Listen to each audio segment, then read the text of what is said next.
تو مجھے لگا کسی نے میرے پاؤں مضبوطی سے پکڑ لیے ہیں۔ اس قید کو میں کسی بھی طرح آزاد نہیں کر پا رہا تھا۔ وہ لڑکیاں دھیرے دھیرے میری طرف بڑھ رہی تھیں اور مجھے اپنی موت قریب سے نظر آ رہی تھی۔ پھر نہ جانے کہاں مجھ میں اتنی طاقت آ گئی۔ میں نے زور سے اللہ اکبر کہا اور انہی کی طرف بڑھ گیا۔ ایک لمحے کے لیے میرا ہاتھ ان سے ٹکرایا۔ مجھے یوں لگا جیسے میں نے کسی تپتی تار کو چھو لیا ہو۔ خدا جانے اس وقت مجھ میں یہ ترکیب کہاں سے آئی۔ میں اسی طرف گیا جس طرف وہ درخت کے نیچے بیٹھ کر آگ جلا کر باتیں کر رہی تھیں۔ لکڑیوں میں آگ اگرچہ اتنی زیادہ نہیں تھی مگر اس قدر تھی کہ کسی کو جلایا جا سکے۔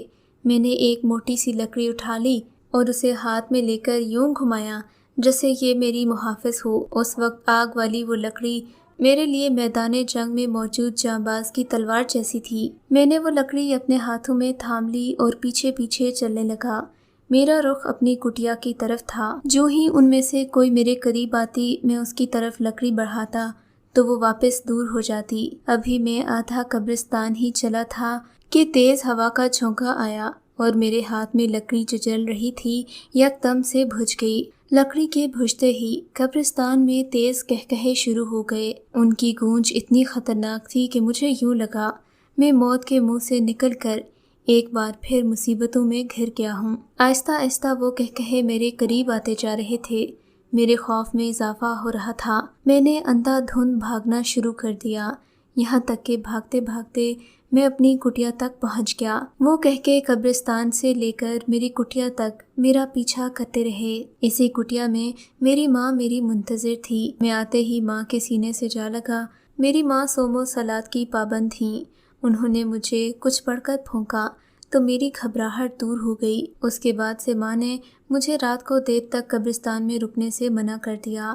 جب تک میری ماں زندہ رہیں میں نے ان کی اس بات پر عمل کیا، مگر پھر جوں جوں قبرستان گنجان آباد ہو گیا، آس پاس کے علاقے بھی آباد ہو گئے تو میرا ڈر کچھ ہلکا ہو گیا۔ میں نے یہ سوچ لیا کہ شاید ان چیزوں کا بسیرا صرف ویرانوں اور قبرستانوں میں ہوتا ہے۔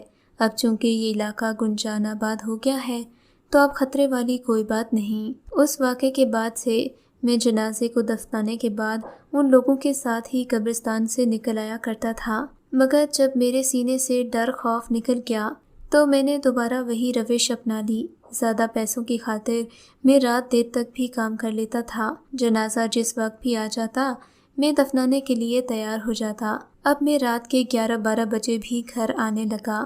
مجھے اکیلے آنے میں ڈر نہیں لگتا تھا اور نہ ہی کسی قسم کا خوف محسوس ہوتا تھا، مگر ایک دن میرے ساتھ ایسا واقعہ پیش آیا جس کی وجہ سے میں نے سرے مغرب ہی قبرستان جانا چھوڑ دیا۔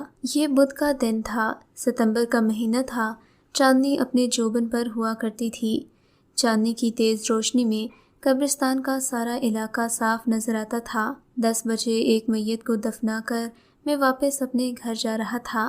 میں آدھا قبرستان چلا ہوں گا کہ مجھے ایک پیڑ کے پاس ایک سایہ نظر آیا۔ خوف کی ایک لہر میری ریڑھ کی ہڈی میں دوڑ گئی۔ یہ سایہ سفید رنگ کا تھا اور اس کا قد پیڑ سے بھی اونچا تھا۔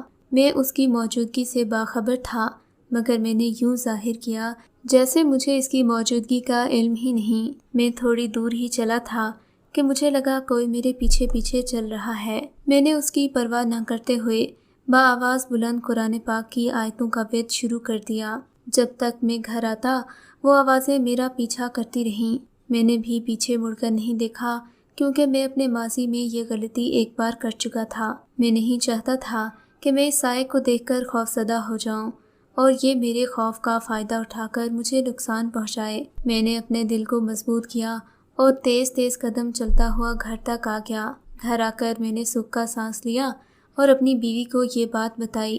خدا کا شکر ہے میری بیوی کی عادات بھی میری ماں پر گئی ہیں۔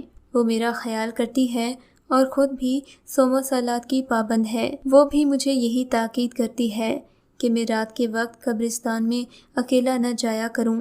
مگر بیٹا تمہیں میں ایک نصیحت کرتا ہوں، کبھی تمہارا ان چیزوں سے سامنا ہو تو ڈرنا ہرگز نہیں۔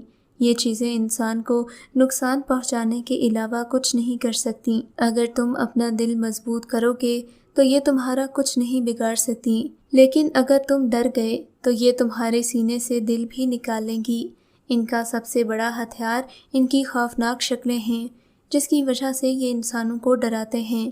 مگر بیٹا، انسان اشرف المخلوقات ہیں، یہ شرارتی مخلوق ہے، انسانوں کو صرف ڈرا سکتی ہے۔ یہ کہہ کر گورکن خاموش ہو گیا۔ اس کے بعد اس نے مجھے چائے کی پیشکش کی، جسے میں نے رد کر دیا، کیونکہ اس کی کٹیا میں بیٹھے بیٹھے مجھے عجیب سی وحشت کا احساس ہو رہا تھا۔ مغرب کا وقت ہو چکا تھا۔ میں نے سوچا کہیں میرے ساتھ بھی ایسا واقعہ پیش نہ آ جائے، کیونکہ گورکن کی بات سننے کے بعد وقتی طور پر مجھ میں بھی ڈر پیدا ہو گیا تھا۔ میں نے سارا راستہ قرآنی آیات کا ورد کیا اور پھر گھر آ کر ہی دم لیا۔ اگر آپ کو یہ کہانی اچھی لگی ہے تو اس ویڈیو کو لائک کیجیے اور اس طرح کی مزید ویڈیوز دیکھنے کے لیے ہمارے چینل کو سبسکرائب کیجیے۔ اور ہاں، اگر آپ کی کسی دوست، رشتہ دار یا بہن کے ساتھ خدا نہ کرے ایسا کوئی واقعہ پیش آیا ہے تو ہمیں کامنٹ سیکشن میں اس کے بارے میں ضرور بتائیے۔